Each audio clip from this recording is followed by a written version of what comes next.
Basic salary ഒരിക്കലും തീരാത്തൊരു പ്രസ്ഥാനമായി. Leave wages കഴിഞ്ഞു കഴിഞ്ഞാൽ ഒരു സ്ഥാപനത്തിൽ ഏറ്റവും കൂടുതൽ വഴക്കുണ്ടാകുന്നതും അയാൾ ഒരു ആക്സിഡന്റ് വിട്ട് മരിച്ചാൽ നിങ്ങൾ കോമ്പൻസേഷൻ കൊടുക്കും.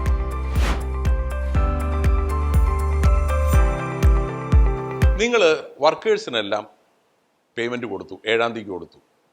നിങ്ങളുടെ കമ്പനിയിൽ ഒരു 5 മാനേജേഴ്സ് ഉണ്ട്. അപ്പോൾ പൈസ ഇല്ല, നിങ്ങൾ കൊടുക്കുന്നില്ല. അവരോട് പറഞ്ഞ് 25-ാം തീയതി തരാമെന്ന് പറഞ്ഞു. അങ്ങനെയാണെങ്കിൽ പേയ്മെൻറ്റ് ഓഫ് വേജസ് ആക്ടിൻ്റെ വയലേഷനായിട്ട് വരുമോ? അപ്പോൾ ഇതിൽ ഒരു കാര്യം മനസ്സിലാക്കേണ്ടത്, ഈ പേയ്മെൻറ്റ് ഓഫ് വേജസ് ആക്ട് 24,000 രൂപ വരെ ശമ്പളം മേടിക്കുന്ന ആൾക്കേ ബാധ്യതയുള്ളൂ. അപ്പോൾ മറ്റവർക്ക് കൊടുത്തിട്ടില്ലെങ്കിൽ അവരുടെ കോൺട്രാക്ട് അനുസരിച്ചിട്ട് വേണമെങ്കിൽ അവർക്ക് വല്ല ഒരു സിവിൽ സൂട്ട് ഫയൽ ചെയ്യാന്നുള്ളതേ ഉള്ളൂ.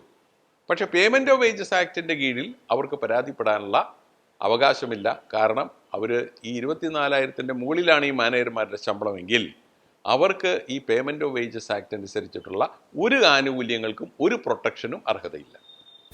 Great Leap, encouraging employment values.